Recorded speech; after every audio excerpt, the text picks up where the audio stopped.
নমস্কার, সনাতন ধর্মকথা চ্যানেলে আপনাদের সবাইকে স্বাগত। আজ মহাভারতের আদি পর্বের ৬৪তম অধ্যায়ে অন্তিম অংশ ভূভার হরণের মন্ত্রণা শুরু করব।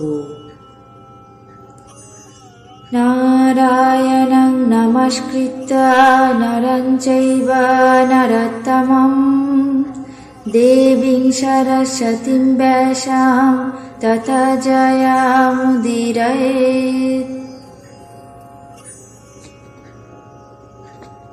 ঋষি বৈশম্পায়ন বললেন, হে মহারাজ, সেই সময় অনন্ত দেবও দৈত্যভারে ভারাক্রান্ত হয়ে শশাগড়া স্বপর্বতা ধরাধারণ করতে অসমর্থ হলেন। পরে বসুমতী অত্যন্ত শঙ্কিত হয়ে সর্বভূত পিতামহ ব্রহ্মার কাছে শরণাগত হলেন। ধরণী সেখানে গিয়ে মহানুভব দেব, দ্বিজ এবং মহর্ষিগণে পরিবৃত গন্ধর্ব এবং অপ্সরাদের সেবিত অবিনাশী সৃষ্টিকর্তা ব্রহ্মাকে দেখলেন এবং তার সামনে প্রণাম করলেন। শরণার্থিনী ধরণী সমাগত সমস্ত লোকপালদের সামনে ব্রহ্মাকে নিজের সংবাদ নিবেদন করলেন। সর্বান্তর্যামী ব্রহ্মা ইতিপূর্বেই ভূমির অভিপ্রায় অবগত হয়েছিলেন।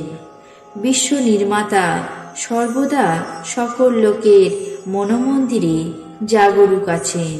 সুতরাং পৃথিবীর অভিপ্রায় জানা নিতান্ত বিস্ময়কর ব্যাপার নয়। তখন তিনি ধরণীকে সম্বোধন করে বললেন, হে বসুন্ধরে, তুমি যে কারণে আমার শরণাপন্ন হয়েছ, আমি তোমার সেই বিপদ নিবারণের জন্য দেবতাদেরকে নিয়োগ করব। এমন সান্ত্বনা বাক্যে পৃথিবীকে বিদায় করে ভূতভাবন ভগবান ব্রহ্মা দেবগণকে আদেশ করলেন, তোমরা ভূমির ভার হরণ এবং অসুরদের অনিষ্ট সাধন করবার জন্য অংশক্রমে ভূতলে জন্মগ্রহণ করো। গন্ধর্ব এবং অপ্সরাদেরকে আহ্বান করে বললেন, তোমরা নরলোকে জন্ম নাও। সুরগুরু ব্রহ্মার এই হিতকর কথা শুনে ইন্দ্র আদি দেবগণ তাতে সম্মতি প্রদান করলেন এবং পৃথিবীতে অবতীর্ণ হয়ে কৃতনিশ্চয় হয়ে বৈকুণ্ঠে নারায়ণের কাছে উপনীত হলেন। ইন্দ্র ভগবান চক্রপাণীকে ভূভার হরণের জন্য জিজ্ঞাসা করলে তিনি তাদেরকে অংশক্রমে ভূতলে অবতীর্ণ হওয়ার পরামর্শ দিলেন। ইতি আদি বংশাবতরণিকা সমাপ্ত। আজ মহাভারতের আদি পর্বের ৬৪তম অধ্যায়ের অন্তিম অংশ ভূভার হরণের মন্ত্রণা এখানেই শেষ করছি। আপনাদের কেমন লাগলো তা অবশ্যই কমেন্ট বক্সে জানাবেন।